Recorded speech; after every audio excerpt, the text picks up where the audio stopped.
نماز توبہ. ہر انسان خطا کار ہے.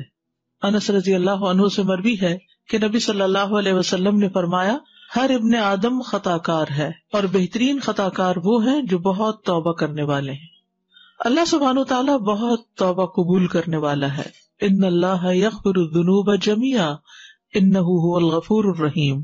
سورۃ شورى میں آتا ہے وَهُوَ الَّذِي يَقْبَلُ التَّوْبَةَ عَنْ عِبَادِهِ وَيَعْفُو عَنِ السَّيِّئَاتِ. وہی تو ہے جو اپنے بندوں کی توبہ قبول کرتا ہے اور ان کی برائیوں کو معاف کرتا ہے. گناہوں کی کثرت کے باوجود توبہ قبول کرنے والا ہے.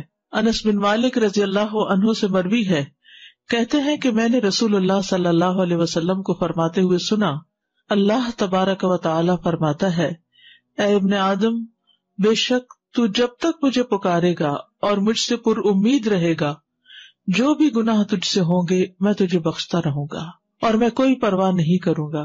اے ابن آدم اگر تیرے گناہ آسمان کی بلندیوں تک پہنچ جائیں پھر تو مجھ سے بخشش طلب کرے تو میں پرواہ کیے بغیر تجھے بخش دوں گا اور میں کوئی پرواہ نہیں کروں گا.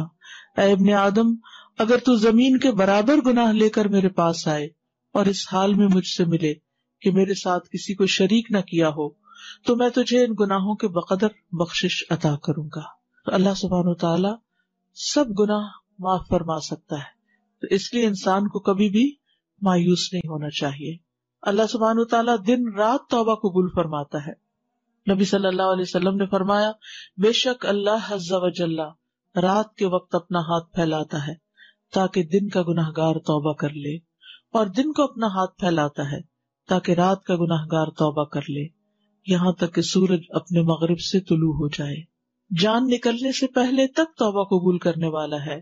ابن عمر کہتے ہیں کہ نبی صلی اللہ علیہ وسلم نے فرمایا بے شک اللہ بندے کی توبہ اس وقت تک قبول کرتے ہیں جب تک اس کی روح حلق تک نہ پہنچ جائے.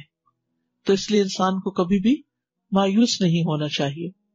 نماز توبہ کی فضیلت.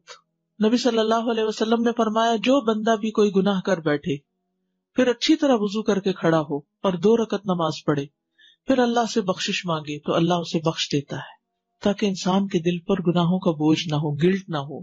پھر آپ نے یہ آیت پڑھی والذین اذا فعلوا فاحشۃ او ظلموا انفسهم ذکروا اللہ فاستغفروا لذنوبهم ومن یغفر الذنوب الا اللہ ولم یصروا علی ما فعلوا وهم یعلمون. ایسے لوگوں سے جب کوئی فحش کام ہو جاتا ہے یا وہ اپنے آپ پر ظلم کر بیٹھتے ہیں تو فوراً انہیں اللہ یاد آ جاتا ہے اور وہ اپنے گناہوں کی معافی مانگتے ہیں اور اللہ کے سوا اور کون ہے جو گناہ معاف کر سکے، اور وہ جانتے بوجھتے اپنے کیے پر اصرار نہیں کرتے. لیکن یہ یاد رکھیے کہ جو نماز انسان پڑھے توبہ کے لیے وہ بہت عمدگی سے پڑھے، اس طرح کہ خشوع و خضوع ہو.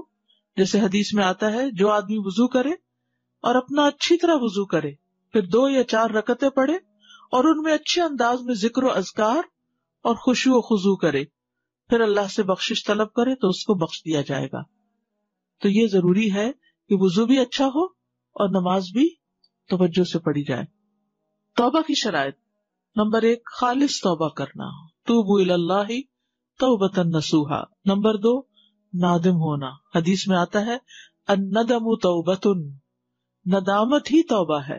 استغفار کرنا یعنی انسان بول کر اللہ تعالیٰ سے معافی مانگے، اصرار نہ کرنا یعنی وہ گناہ ریپیٹڈلی نہ کرنا. آئندہ زندگی کو بہتر کرنا یعنی ومن تاب وعمل صالحا فانہ یتوب الی اللہ متابا. اور جو توبہ کرے اور نیک عمل کرے تو یقیناً وہ اللہ کی طرف رجوع کرتا ہے، سچا رجوع کرنا. ٹھیک ہے، تو یہ تھی آپ کی صلاۃ التوبہ.